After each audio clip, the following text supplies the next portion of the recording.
बघा शेतकरी मित्रांनो, राज्यातील सर्व शेतकऱ्यांसाठी आता बघा सरकारने पॅकेज इथं लॉन्च केलेला होता. पॅकेज आता सरकारने दिलेला होता.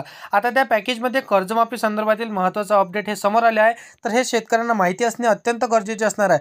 बघा शेतकरी मित्रांनो, अतिवृष्टी पूर परिस्थितीमुळे बाधित झालेल्या शेतकऱ्यांना इथं सावरण्यासाठी कर्जमाफीची मोठ्या प्रमाणात मागणी केली जात होती आणि खरोखरच या शेतकऱ्यांना सावरण्यासाठी इथं चालू वर्षाचं कर्जमाफ करणं कुठेतरी इथं दिलासा देणारं होतं.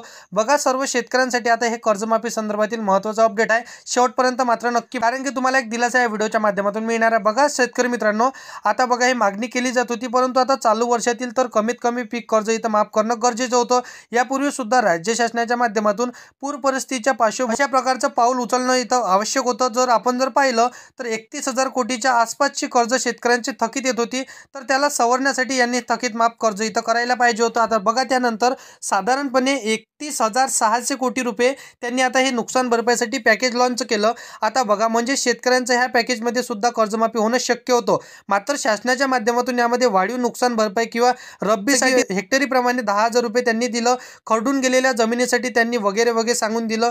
32,000 रुपये कोटीचा आसपास पॅकेज त्यांनी जाहीर केला आणि कर्जमाफीला पुन्हा एकदा इथं बगल देण्यात आली. योग्य ती वेळ आल्यानंतर आम्ही शेतकऱ्यांची कर्जमाफी करू असं पुन्हा एकदा आश्वासन देण्यात आलं.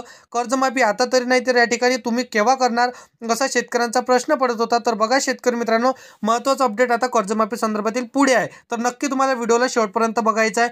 परंतु कर्जाचं काय असणार आहे, सध्या अतिवृष्टीचे पैसे आले, पीक विम्याचे पैसे आले, शेतकऱ्यांना रब्बीच्या पीक विम्यासाठी पैसे दिले, तर मग हे पैसे आल्यानंतर बँका त्याच्या वसुली करणार ना. वसुली काय, तर मित्रांनो यासाठी बघा आपण जर पाहिलं तर विशेष पॅकेजमध्ये नेमकं काय सांगण्यात आलेलं आहे की शेतकऱ्यांच्या मनामध्ये आलेलं जसं की भीतीचं जे काही कर्जमाफीचं असणार आहे, तर ते बघा थोडक्यात आपण समजून घेऊया.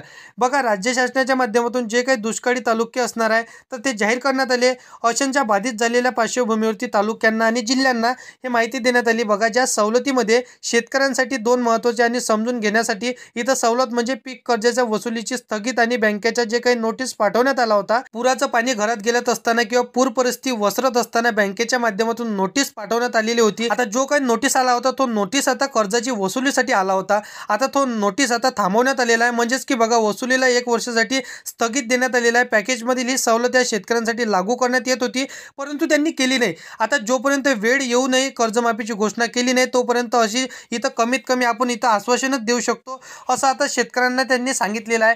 बघा त्या व्यतिरिक्त आता कर्जमाफी कधी होणार, शेतकरी तर आतुरतेने इथं वाट बघत आहे. योग्य ती वेळ आल्यावर आपण कर्जमाफी करू, परंतु शेतकऱ्यांची कर्जमाफी केली नाही. हे फक्त सांगत आहे की तुम्ही आता या परिस्थितीमध्ये शेतकऱ्यांना नोटीस पाठवू नका आणि शेतकऱ्यांची कर्जमाफी इथं संदर्भातील त्यांना तुम्ही धमकी देऊ नका वगैरे वगैरे त्यांनी फटाके फोडलेले आहे. बघा आता त्यानंतर कुठेतरी हे थांबण्यात आलेलं आहे. आता या महत्त्वाची यामध्ये बाब आहे की म्हणजे बघा पीक कर्ज दुर्घटनेत शेती करणारे जे काही शेतकरी असणार आहे तर त्यांची दुर्दैवाने आता ही घटना झालेली आहे आणि जे काही त्यांचं पूर परिस्थितीमुळे पाण्यामुळे जे काही नुकसान झालेलं असेल ते शेतकऱ्यांचंच झालं. शेतकऱ्यांचा कुठलाही इथं फायदा झाला. मग बघा शेतकऱ्याला त्रास होणे इथं शक्यच आहे. आता बघा शेतकरी इथं थकीतदार जे काही त्यांनी कर्ज उचललेलं आहे त्यांची कर्जमाफी ती इथं सरकारने केली नाही, परंतु त्यांना एक वेगळाच आगळा तिकडे इथं त्यांनी रस्ता दाखवलेला आहे. बघा यांना नुकसान भरपाई तर मंजूर केली आणि शेतकऱ्यांना सांगितलं आणि बँकांना सांगितलं की तुम्ही शेतकऱ्यांना नोटीस पाठवू नका, शेतकऱ्याला कर्ज भरण्याकरिता तुम्ही इथं त्यांना नोटीस पाठवू नका, शेतकऱ्यांना धमकी देऊ नका वगैरे वगैरे जे काही त्यांनी सांगितलं ते त्यांनी सांगितलं. परंतु बघा राज्य शासनाच्या माध्यमातून स्पष्टपणे तशा प्रकारचे निर्देश इथं बँकांना इथं अग्रमी देण्यात आलेले आहे. परंतु बँके 1-2 वर्ष थांबतील, परंतु ते कर्ज तर मागवणारच आहे आणि तुम्ही जर कर्जमाफी केली नाही तर ते शेतकऱ्यांना कर्ज भरणे अनिवार्यच असणार आहे. तर बघा अशा संदर्भातील GR आणण्यास संदर्भातील त्यांनी नोटीस पाठवण्याचं सांगितलेलं आहे.